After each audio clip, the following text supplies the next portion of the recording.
mwoleso mumbuzizaako ebikwata ku kirwadde kya Ebola.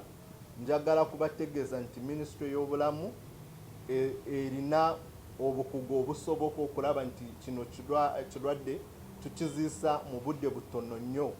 Bwe twogerera tumaze okulaba nti abantu abawera 234 tubasobodde okubagoberera ne tuba listinga nga contacts case gye yasooka gye twarangirira ewiiki eweddeko. Kwabo mu bivudde mu kwekebeja samples twaje kwabo abalina Oluganda oba Oluganda yafa ekirwadde kya Ebola, tuzudde 2 abapya nga balina akawuka kano ka Ebola.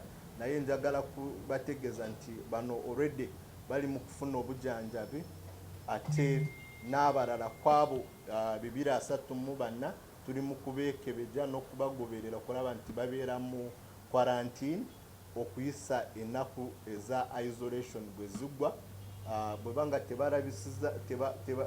teboleseza obubonero bw'ekirwadde kino tujja kuba nga tuba discharging abaddeyo. Naye bano abasinga nnyo abasawo baffe abali nga bakola noono omulwadde n'abamukolako mu malwaliro gye yagenda wano e Kampala, e Matuga ate ne Embale. So bonna bano tuli mu kubagoberera ate abazuuliddwa bo bali mu kufuna obujanjabi ku isolation gye tutaddeko emanyikibwa nga Ebola Treatment Unit.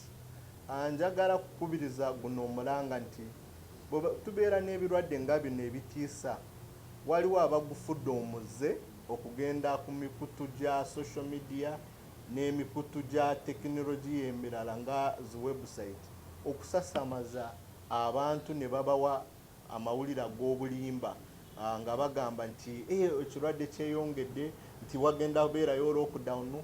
Nedda, Ministry y'ebyobulamu yerina obuvunaanyizibwa okubawa amawulire agakwatagana ku kirwadde kino. Ate bw'oba nga mulabyeyo website ezisaasaanya ono information, musobola otutegeeza nga Ministry y'ebyobulamu tulina obuvunaanyizibwa bw'okukolagana n'ekitongole kya UCC okulaba nti emikutu gino bagigyako ezenga esasamaza abannayuganda. So tubakubiriza nti mutuukirire Ministry y'ebyobulamu okufuna amawulire amatuufu. Ate njagala kukaatiriza nti Ministry y'ebyobulamu ya Uganda mu Africa yesingayo obukugu okulwanisa ebirwadde bino nga Ebola ne Marburg ne COVID. So